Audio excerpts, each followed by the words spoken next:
Alright everybody, I am here live at South by Southwest, cast and crew of The Surrender. How are we doing today?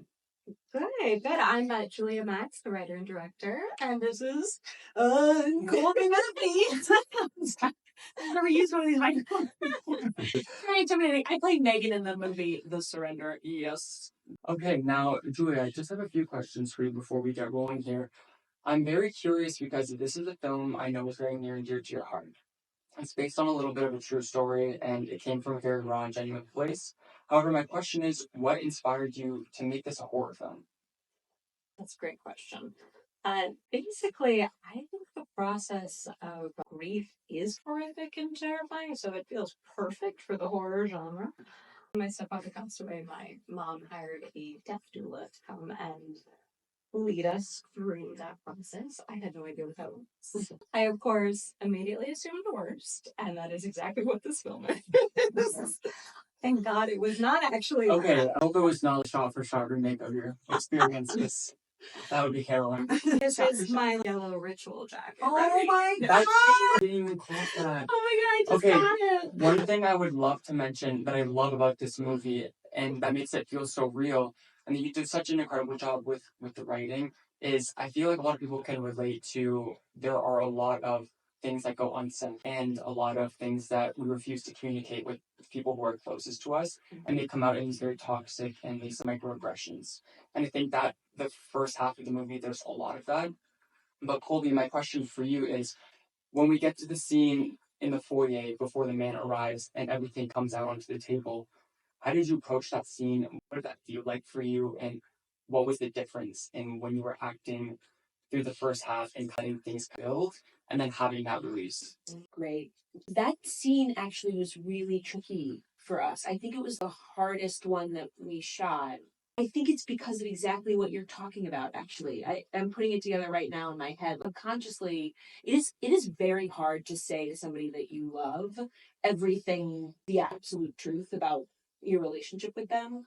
Things that you don't say, the things that you might talk about in therapy, or the things you might discover with your friends, and then saying those things to the person. It's an impossible thing to do most of the time. It's a really hard thing to do. And I think for us, subconsciously, we might have been having we were struggling with the blocking of it. We were struggling with certain lines in it. We were struggling with how to figure out how to get the boiling point to the absolute most boily before the man comes, Right. knocks on the door, breaks the whole thing open.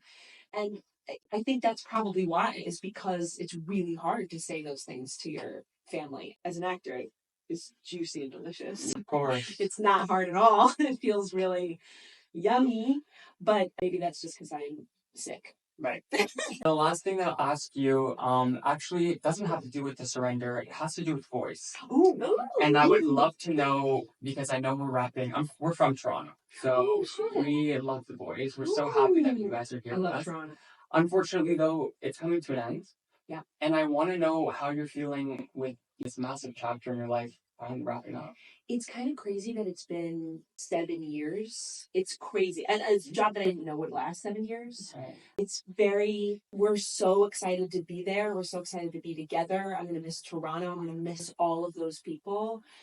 But I also am very excited to see what's next. And I loved, we shot The Surrender in August of this past year, and getting to do this movie in between the seasons of The Boys, it was really satisfying to me, and it was really actually important for my artistic health, because when you're on a show this long, you're like, the tone of The Boys is very specific and it's very heightened. And sometimes I'm like, is this all I can do? Right.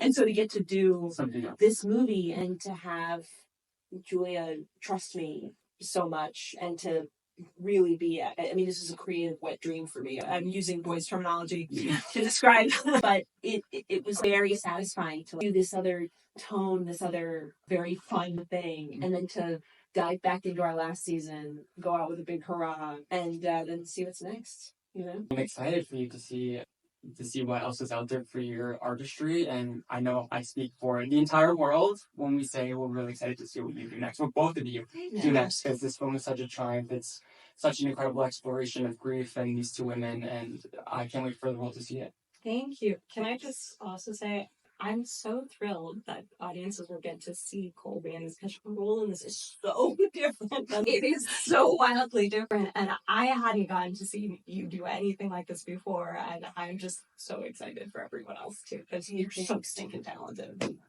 Thanks, Jules. A lot of love up here. All right. Thank you, ladies, so much for your time, and enjoy the rest of the festival. Thank you. You too.